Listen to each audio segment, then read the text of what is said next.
Ojalá Rocío Nale la hubiese terminado. Por eso va tan mal en Veracruz, por su pésimo trabajo, porque todo el mundo sabe que se robó lana a pastos. Entonces de ahí ha sido un cochinero, por eso el presidente no ha podido cumplir. Pues es una traición a la patria.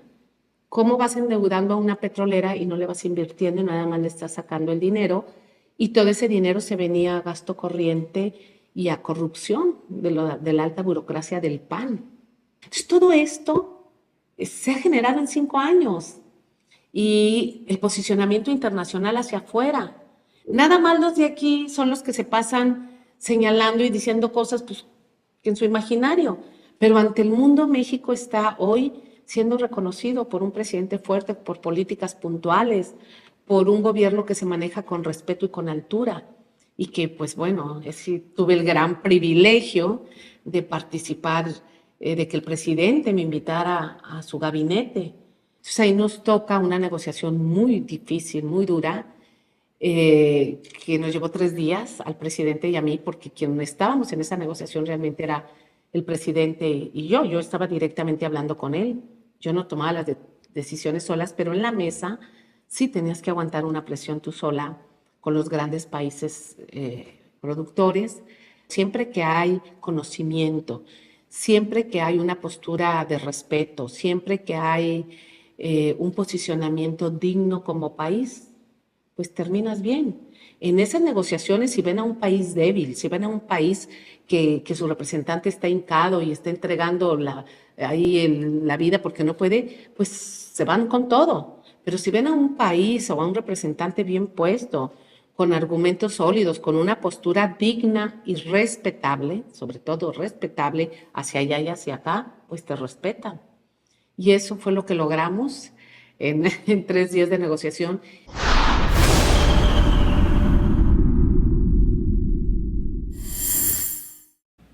En las campañas políticas se promete de todo, pero se cumple poco cuando se llega al gobierno. Andrés Manuel López Obrador, el presidente, es uno de los que ha prometido más cosas y menos ha cumplido. Pero hay que reconocerle también que sí ha cumplido una parte. Y la otra culpa al pasado y al pasado y al pasado y al pasado de absolutamente todo lo malo que ocurre en el país.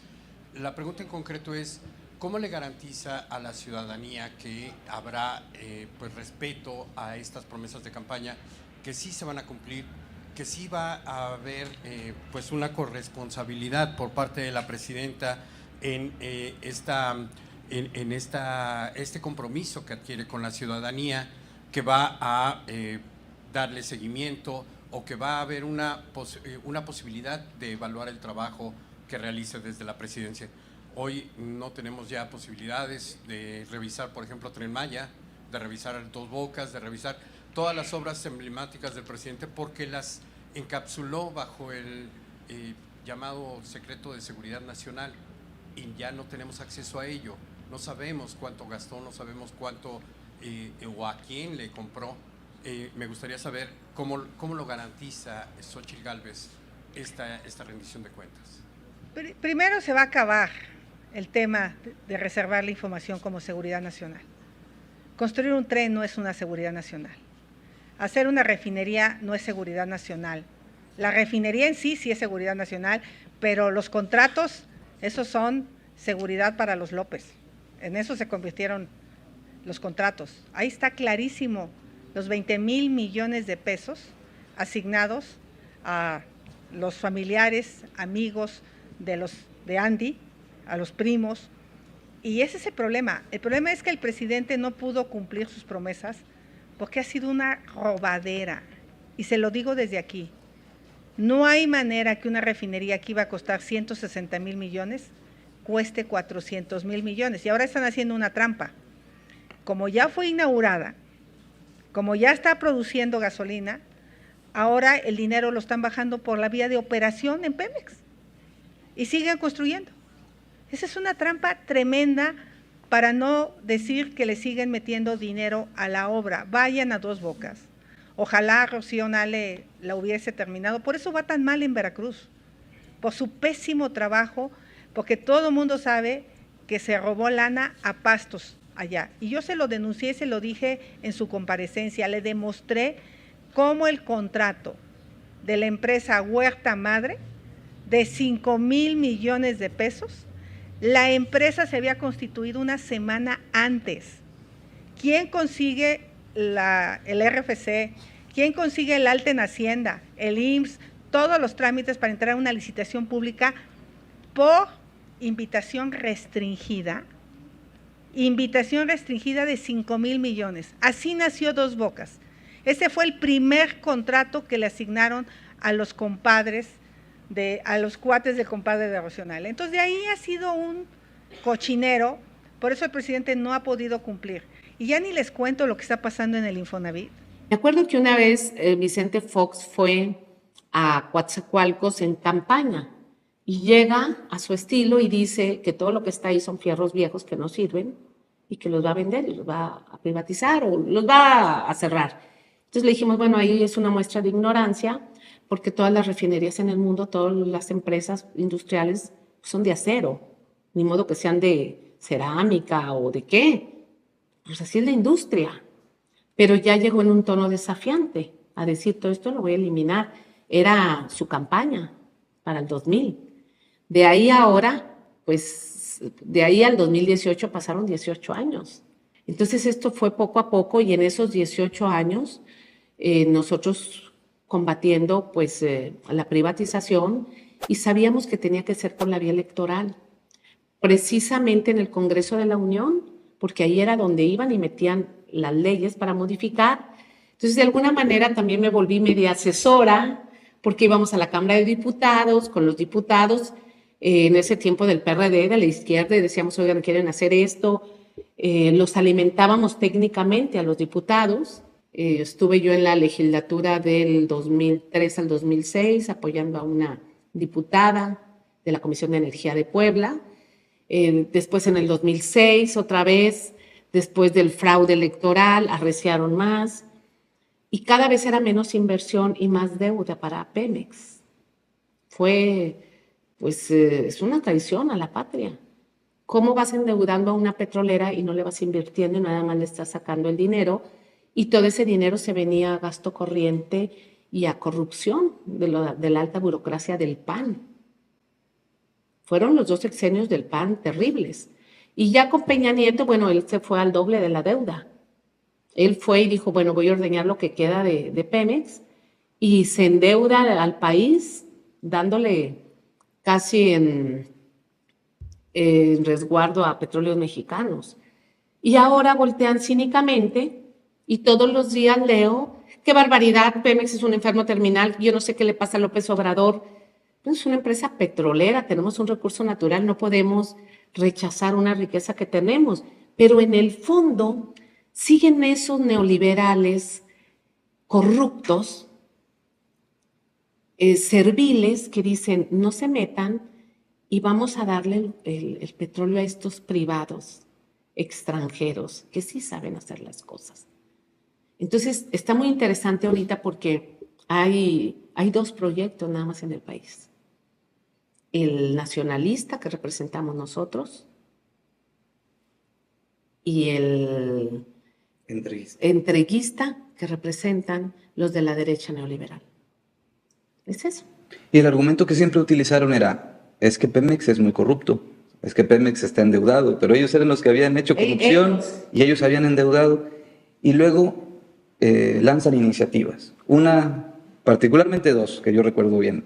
La del 2008, con Calderón, cuando teníamos el tesoro debajo del mar profundo, y la del 2013, que se consolida la privatización de Pemex. Bueno, no de Pemex, en general de la industria del petróleo y de la industria eléctrica, porque hay que decir, ¿no? Era una reforma que buscaba entregar toda la riqueza del país en materia energética.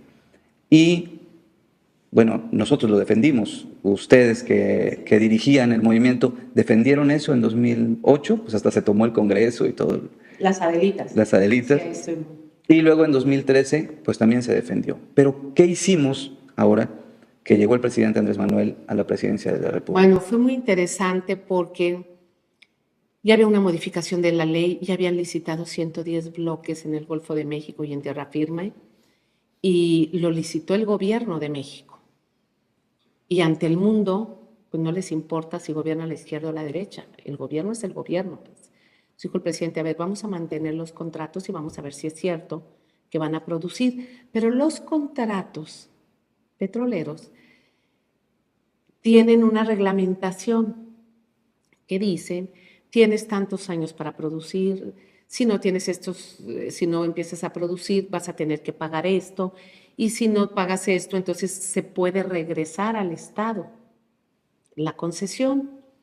Y cuando nosotros llegamos nos dimos cuenta que de los 110 contratos había mucha gente o muchas empresas que se quedaron con ellos porque la regla también es de que esos contratos se pueden bursatilizar, es decir, yo me quedé con este contrato y te lo puedo pasar a ti, te lo vendo a 5 pesos y a mí me costó 1 peso, por ejemplo.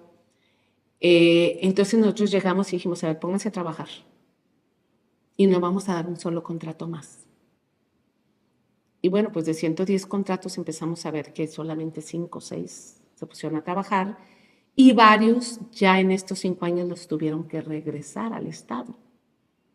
Otros que dicen, bueno, yo sigo explorando y estoy pagando esto porque se resisten a perder o piensan que se va a acabar el periodo del presidente López Obrador y van a regresar las nuevas licitaciones. Pero no van a regresar. Con Claudia Sheinbaum no van a regresar las licitaciones con nuestro gobierno. Claudia sabe muy bien el tema. Entonces, ese es un patrimonio que nosotros tenemos que dejarle a nosotros y a las futuras generaciones, porque dicen, los autos eléctricos, sí, pero la petroquímica y todo viene del petróleo. Tus lentes, tu camisa, si es de poliéster, tiene petróleo. Tus lentes, pues tienen plástico. ¿Qué te puedo decir? Las botellas de agua, no, porque esto es cerámica. Pero todo lo que vemos, pues es petroquímica y eso viene del petróleo. Y fue lo primero que quisieron entregar, ¿no? Y fue lo primero que quisieron entregar.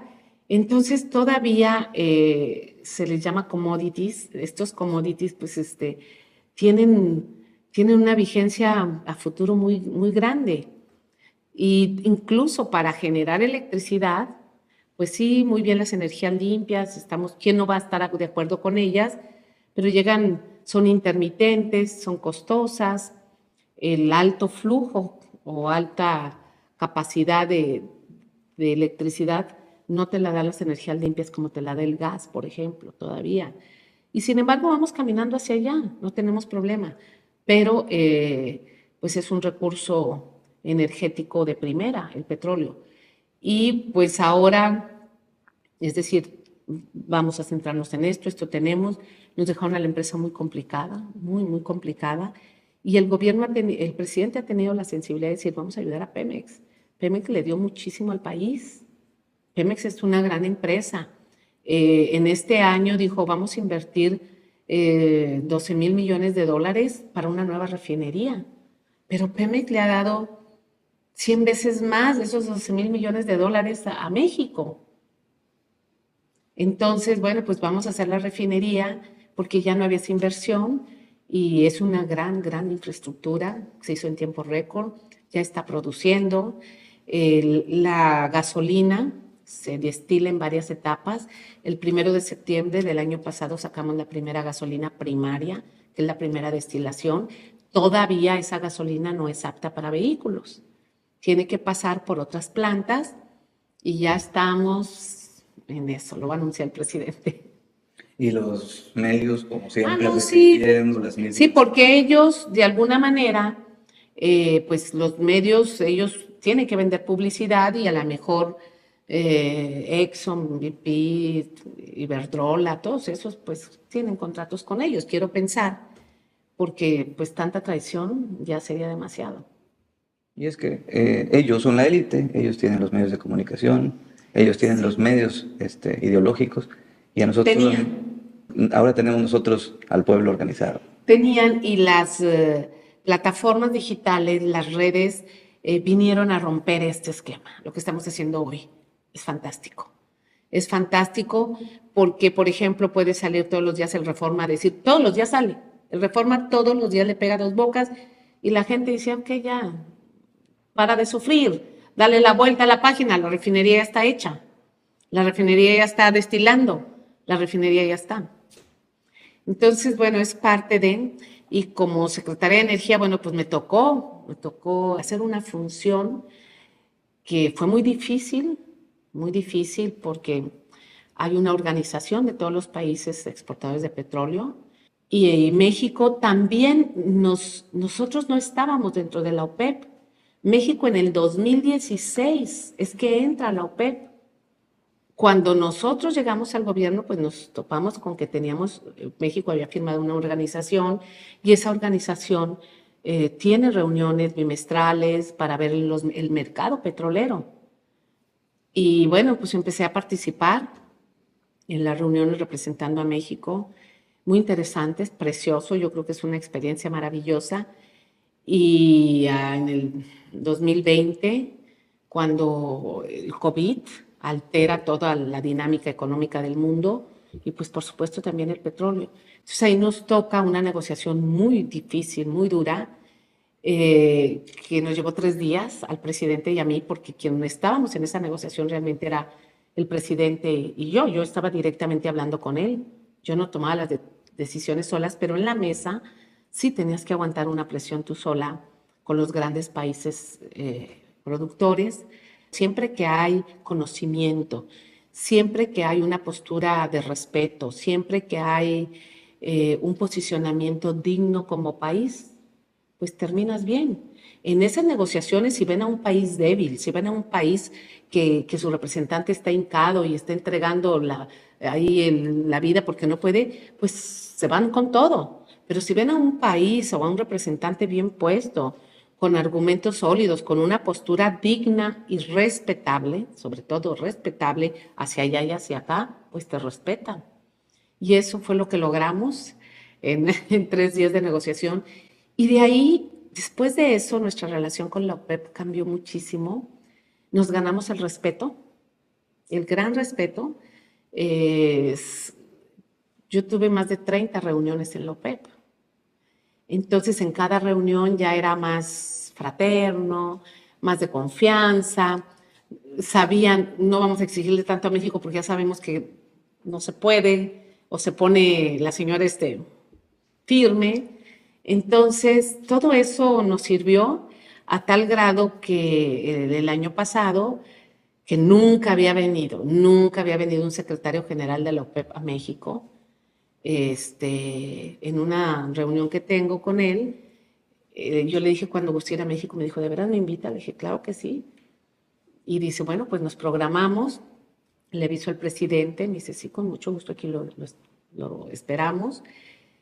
Mr. Haytham, así se llama el secretario, es de Kuwait, ha trabajado muy cerca con Arabia Saudita, entonces, no había venido a México y quedó impactado. Fue una agenda muy fuerte. Estuvimos, por supuesto, en Palacio Nacional. Después, en la Secretaría de Energía tuvimos una reunión con todos los participantes en hidrocarburos. A esos 110 personas que les dimos los contratos, les dije, siéntense, viene el de la OPEP. Invitamos a Pemex, a funcionarios, a prensa, y hicimos ahí una presentación y después volamos y nos fuimos al sur, específicamente llegamos a Villahermosa, fuimos a plataformas, estaba fascinado viendo todo el complejo de plataformas que tiene Pemex. Posteriormente fuimos a Dos Bocas, las expresiones que tuvo fueron maravillosas y me dijo, yo conozco la refinería de la India, una refinería a la que yo ya había ido, y dice, realmente les quedó magnífica, está más bonita, nada más que la de la India está muy grande. Lo llevamos a Palenque, también posteriormente fue al Instituto Mexicano del Petróleo en México, y quedó maravillado, y ahí se logró que se hiciera un contacto con el Instituto del Petróleo de Arabia Saudita, de Saudi Aramco, es la empresa. Entonces, todo esto se ha generado en 5 años y el posicionamiento internacional hacia afuera. Nada más los de aquí son los que se pasan señalando y diciendo cosas pues, en su imaginario, pero ante el mundo México está hoy siendo reconocido por un presidente fuerte, por políticas puntuales, por un gobierno que se maneja con respeto y con altura. y que pues bueno, tuve el gran privilegio de participar, de que el presidente me invitara a su gabinete